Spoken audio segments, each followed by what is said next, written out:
Hey guys, welcome to my channel. In today's video, we're going to talk about how to build a gaming PC for under $1,000. I know it can be intimidating, but trust me, it's not as hard as you think. By the end of this video, you'll have all the information you need to build a gaming PC that will take your gaming experience to the next level. Before we start, let's look at the parts we need to build a gaming PC. Here are the parts you'll need. Processor, motherboard, memory, storage, graphics card, power supply unit,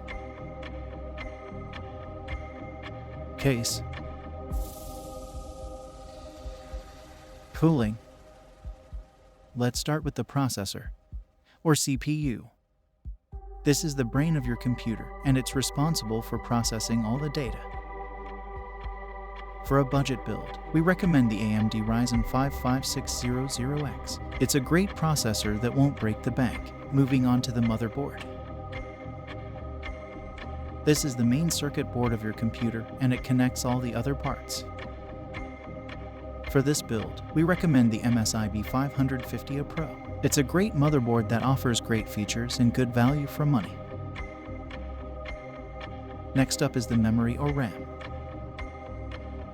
This is where your computer stores data that it's currently using. For a budget build, we recommend 16 GB of RAM. It's enough to run most games smoothly. For this build, we recommend the Corsair Vengeance LPX 16 GB. Moving on to storage. You'll need either an SSD or an HDD. An SSD is faster and more expensive, while an HDD is slower and cheaper. For this build, we recommend the Kingston A20001 TB NVMe SSD. Next up is the graphics card or GPU. This is responsible for rendering all the graphics in your games. For this build, we recommend the NVIDIA GeForce GTX 1660 Super. It's a great GPU that offers great value for money. Now, let's talk about the power supply unit or PSU. This is what provides power to all the other components. For this build, we recommend the EVGA 600W1. It's a great PSU that offers good value for money. Lastly, we have the case and the cooling. The case is what holds all the components together, and the cooling keeps your components from overheating.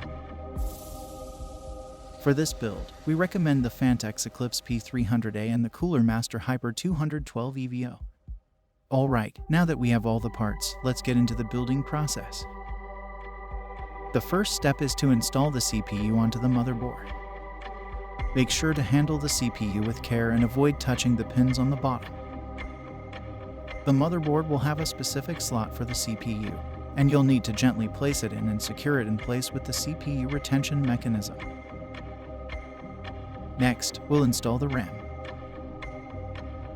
The motherboard will have slots for the RAM, and you'll need to align the notches on the RAM stick with the slot and push it down firmly until it clicks into place. Now, let's install the storage. Depending on the type of storage you have, it will either slot into the motherboard or attach to it with screws. Make sure to follow the instructions that come with your specific storage device. After that, let's move on to the graphics card. The GPU will slot into the PCIe slot on the motherboard and may require additional power connectors from the PSU. Again, follow the instructions that come with your specific GPU. Now that we have all the components installed, let's move on to the case. We'll start by installing the PSU, which will typically go at the bottom of the case. You'll need to screw it in place, making sure it's secure. After that, let's install the case fans and the cooling. This will vary depending on your specific case and cooling solution, so follow the instructions that come with your components. Lastly, we'll install the motherboard into the case. You'll need to align the standoffs in the case with the screw holes on the motherboard and screw it in place. And there you have it, folks. You've successfully built your very own gaming PC. Now, let's turn it on and make sure everything is working properly. You should see the BIOS screen appear, and you'll need to make sure that all the components are recognized and configured correctly. Alright, now that we have everything set up, let's test out some games and see how our budget build performs. Alright, let's fire up some games and see how they run. Hopefully, this budget build won't explode on us. Wow, this budget build is performing way better than I expected. I'm getting great frame rates and smooth gameplay. Who needs a $1,000 gaming PC when you can build one for under $1,000 and still have a great experience? Alright guys, that's a wrap for today's video. I hope this guide was helpful and informative. Don't be intimidated by building your gaming PC. It's a fun and rewarding experience. Thank you for watching, and if you have any questions or comments, feel free to leave them down below. And as always, don't forget to like and subscribe for more content like this.